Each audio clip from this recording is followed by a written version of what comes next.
नमस्कार प्यारे दर्शकों, मैं एक बार फिर आपका हार्दिक स्वागत करती हूँ आपके अपने चैनल ज्ञान का संसार में। दोस्तों, आज हम लेकर आए हैं एक ऐसी अद्भुत और रहस्यमय कथा जो आपके मन और आत्मा दोनों को छू जाएगी। यह सिर्फ एक कहानी नहीं, बल्कि उस सत्य का उद्घाटन है जो अनादि काल से छिपा हुआ है, भगवान शिव के प्राकट्य का रहस्य। कथा शुरू करने से पहले आपसे एक विनम्र निवेदन है। शास्त्रों में कहा गया है कि अधूरी छोड़ी गई कथा पाप का कारण बनती है, इसीलिए इस वीडियो को अंत तक ध्यान पूर्वक सुने। और अगर आप सच्चे हृदय से महादेव में श्रद्धा रखते हैं तो इस वीडियो को लाइक करें, हमारे चैनल को सब्सक्राइब करें और कमेंट में ओम नमः शिवाय लिखकर अपना आशीर्वाद दें। तो आइए बिना विलंब किए प्रवेश करते हैं उस कथा में जो बताएगी क्या सचमुच शिव जी का जन्म हुआ था या वे स्वयंभू है। यह कहानी है शिव की उत्पत्ति की, उस आदि शक्ति की जो ना आदि है ना अंत। इस रहस्यमय कथा की शुरुआत उस समय से होती है जब सृष्टि का कोई नामो निशान नहीं था। चारों ओर केवल अंधकार और शून्यता का वास था। न समय था, न स्थान, न दिशा, न जीवन, केवल नाद था, एक दिव्य ध्वनि जिससे ब्रह्मांड की रचना प्रारंभ हुई। उस नाद से प्रकट हुए ब्रह्मा सृष्टिकर्ता और विष्णु पालन करता, दोनों ने सृष्टि को आकार देना शुरू किया। लेकिन एक दिन उनके बीच विवाद उत्पन्न हुआ। कौन श्रेष्ठ है, कौन अधिक शक्तिशाली?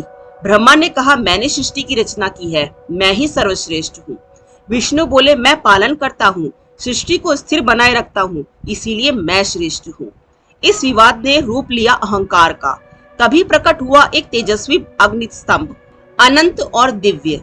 उसकी ना कोई ऊंचाई थी ना गहराई। ब्रह्मा और विष्णु दोनों चकित रह गए। एक अद्भुत प्रकाश से उत्पन्न हुआ वह स्तंभ ना किसी देवता से जुड़ा था, न ही कोई तत्व से। तभी आकाशवाणी हुई, जो इस स्तंभ के अंत तक पहुंच जाएगा वही श्रेष्ठ होगा। ब्रह्मा हंस का रूप लेकर ऊपर की ओर उड़ चले ताकि उस स्तंभ की ऊंचाई नाप सके। विष्णु वराह यानी कि सुअर का रूप लेकर नीचे की गहराइयों में उतर गए स्तंभ की जड़ तलाशने। हजारों वर्षों तक यात्रा करने के बाद भी कोई अंत न मिला। थक हार कर विष्णु लौट आए और सच स्वीकार कर लिया। लेकिन ब्रह्मा ने झूठ का सहारा लिया। उन्होंने केतकी पुष्प को साक्षी बनाकर कहा कि उन्होंने स्तंभ का अंत देख लिया। उस झूठ के कारण अग्नि स्तंभ में से एक प्रकाश उत्पन्न हुआ।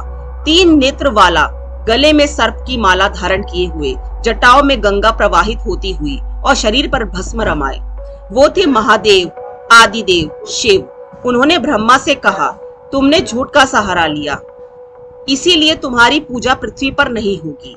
और उन्होंने केतकी पुष्प को भी श्राप दिया कि उनकी पूजा के समय केतकी पुष्प को स्वीकारा नहीं जाएगा। उस दिन ब्रह्मा और विष्णु को यह एहसास हुआ कि शिव ही आदि है, वह शक्ति जो सृष्टि से परे है, जो न जन्म लेती है न मृत्यु को प्राप्त होती है। वह न तो किसी युग में बंधी हुई है, न ही किसी रूप में सीमित है। शिव को लेकर एक और रहस्य है, उनका कोई जन्म नहीं हुआ, वे स्वयंभू हैं। वह शक्ति जो सृष्टि की उत्पत्ति से पूर्व भी थी और प्रलय के बाद भी रहेगी। वे केवल संहारक नहीं, अपितु पुनर्निर्माणक भी है। और जब कोई कर्म या अज्ञान के बंधनों में से मुक्त हो जाता है तो वह शिव तत्व को प्राप्त करता है। तांत्रिक मान्यताओं में कहा गया है कि शिव शून्य और पूर्णता का प्रतीक है। वे शून्यता से प्रकट होते हैं और उसी में विलीन हो जाते हैं। यह दर्शाता है कि शिव ब्रह्मांड की ऊर्जा नहीं, स्वयं ब्रह्मांड है। उनके त्रिनेत्र में छिपा है भूत, वर्तमान और भविष्य का ज्ञान। उनका तीसरा नेत्र केवल विनाश का नहीं, बल्कि चेतना का द्वार है। उनकी जटाओं से बहती गंगा केवल नदी नहीं, चेतना की धारा है। वह दर्शाती है कि कैसे उच्चतम ज्ञान को भी शिव अपने भीतर समाहित कर लेते हैं और उसी संसार के कल्याण के लिए प्रवाहित होते हैं। शिव की आराधना केवल मंत्रों या फूलों से नहीं होती, बल्कि आत्मसमर्पण से होती है। वह भक्ति को पहचानते हैं, जाति, रूप, धर्म को नहीं।